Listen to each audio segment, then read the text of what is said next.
Caves.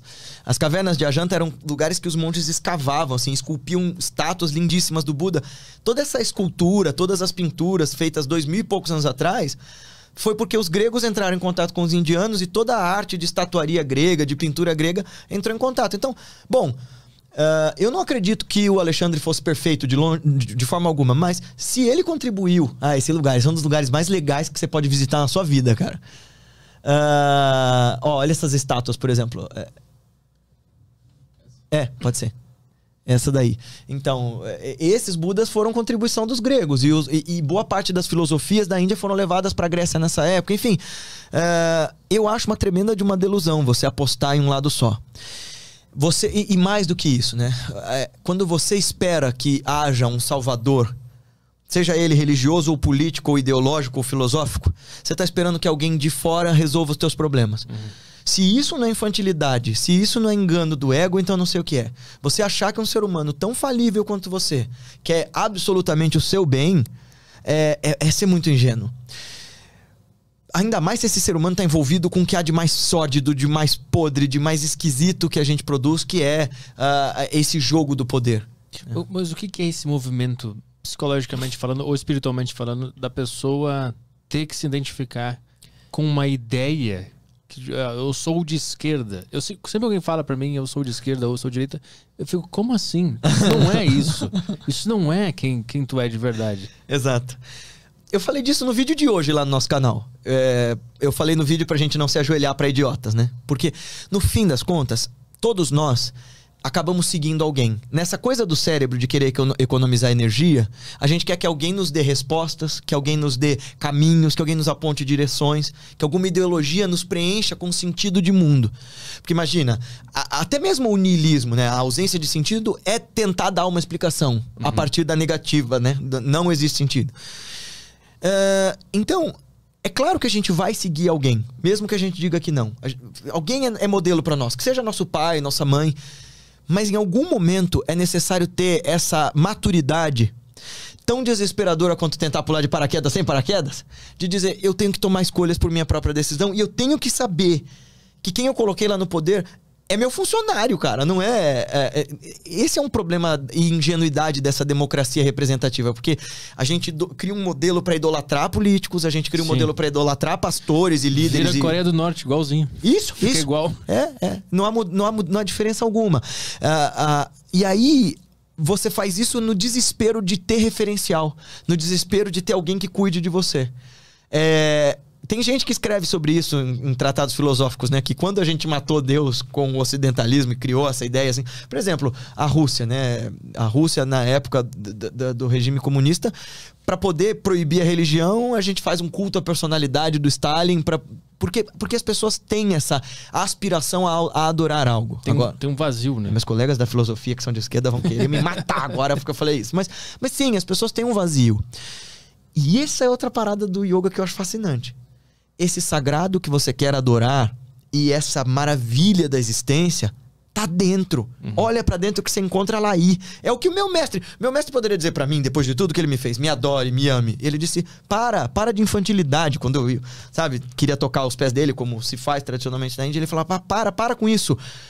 Eu estou no recôndito do templo da sua própria consciência, onde Brahmatma, Guru existem. Deus, mestre e ser são um e o mesmo. Cara, tem uma cena no documentário do Chorão, não sei se tu viu, que ele fala exatamente isso pra uma fã que tá chorando, desesperada. Ele tá na van e aí tem uma fã chorando, ele fala pro cara, para a van que eu vou falar com ela. Ela tá chorando, chorão, não sei o quê. E ele fala, tudo que tu tá procurando em mim já tá dentro de você. Ele fala exatamente isso pra ela. E que triste, né, cara? Que um cara que tinha essas sacadas... Você vê como é aquela história que eu te falei? Que você falou, eu vejo em mim o mesmo potencial de ser um Hitler. Esse foi um puta conselho que, do lugar de amor que essa mina tinha por esse cara, ele foi tipo um Buda pra ela. Sim. E se ela realmente ouviu isso, nossa, ela pode ter crescido demais a partir disso. Mas esse mesmo cara não deu conta de si. É que eu acho que também deve ter alguma coisa assim, quanto mais acesso a esse conhecimento o cara tem, ou sei lá, se o cara é predestinado a ser quem ele foi aqui, talvez o cara não consiga lidar com tamanho peso de ter esse conhecimento. Eu acho que esse é o lance, assim, você vê esses grandes cabeçudos da humanidade. O Nietzsche, por exemplo, morreu louquíssimo da Silva Sauro. E eu sempre brinquei com os meus amigos nietzschianos que se o Hitler... O Hitler, oh meu Deus do céu. A gente tava falando do Hitler, a gente tá falando do Nietzsche. Tudo bem que boa parte do que o Nietzsche escreveu desembocou no nazismo, mas foi má interpretação. Tu já viu o texto do Rick Gervais, comediante? Não. Já viu esse, Caio? Não, é especial? Que ele faz a conversa do Nietzsche com Hitler. Não? E aí ele... tipo assim, Nietzsche vai falando pro Hitler o texto... E aí o Hitler vai entendendo que é pra matar judeu e o Nietzsche fica, não é isso.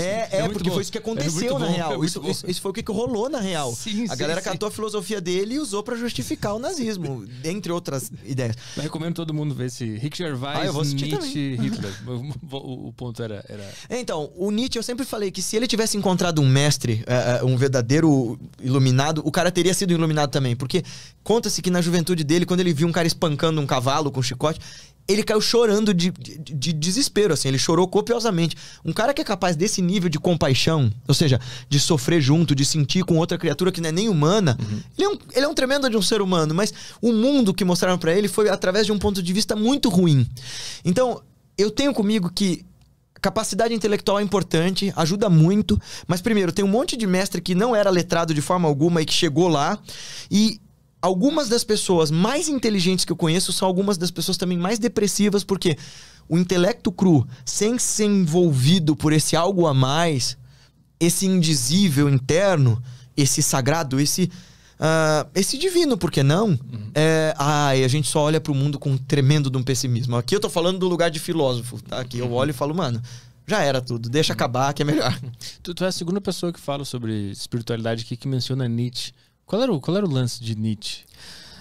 Depende do Nietzsche que você tá falando, porque no começo da trajetória ele tinha uma postura mais platônica e no final ele vai querer abalar com tudo. Mas eu acho que o Nietzsche, ele tinha uma postura... Você me perguntou do Osho, tem muita coisa do Osho, por todas as contradições e críticas que eu faço ao Osho, mas ele prega um tipo de heroísmo e de personalismo, de bater o pé no chão pra enfrentar as coisas da realidade, bem parecidas com as do Nietzsche. Com a diferença do Osho pagar de iluminado e tal. Né? Mas o que ele via? Porque eu escuto falar sobre Nietzsche como um pessimista, sobre um cara depressivo, que via o pai do niilismo. O que ele falava? Isso é mais o Schopenhauer. E aí, de novo, né? Olha que louco. Porque falam que o Schopenhauer era um tremendo de um pessimista, mas o Schopenhauer foi o primeiro filósofo do Ocidente a dizer: a grande novidade da filosofia do nosso tempo são as filosofias indianas. E ele ficou encantado com as Upanishads e o budismo. Upanishads é o final dos Vedas, que tem essas grandes reflexões. Tem textos de mais de 3.000 anos já falando sobre essa substância da consciência, de que a gente precisa morrer antes de morrer, e de que tentar saciar essa angústia, esse vazio existencial, saciando desejos externos, não é o caminho, que você só está tentando matar a sede bebendo água do mar. Então, o Schopenhauer, primeiro, ele foi o primeiro cara que teve acesso a esses textos, mas ele pegou uma tradução de uma tradução de uma tradução. Ele pegou uma tradução dos Vedas, que tinha sido traduzido para o persa, depois para o latim, e ele era alemão e estava lendo aquilo. Então, era o subproduto da subcoisa.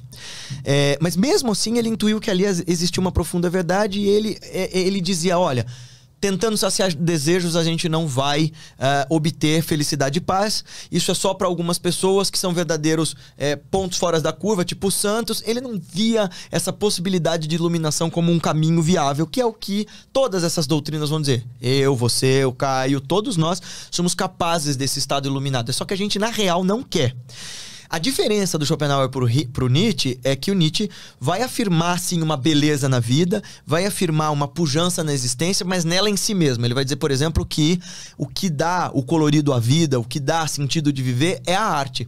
E que tem muito de verdade aí, né? Ele vai dizer, olha, a arte dá sentido a esse mundo miserável que a gente vive. Mas ele diz que, no fim das contas, as coisas não têm um sentido em si mesmas.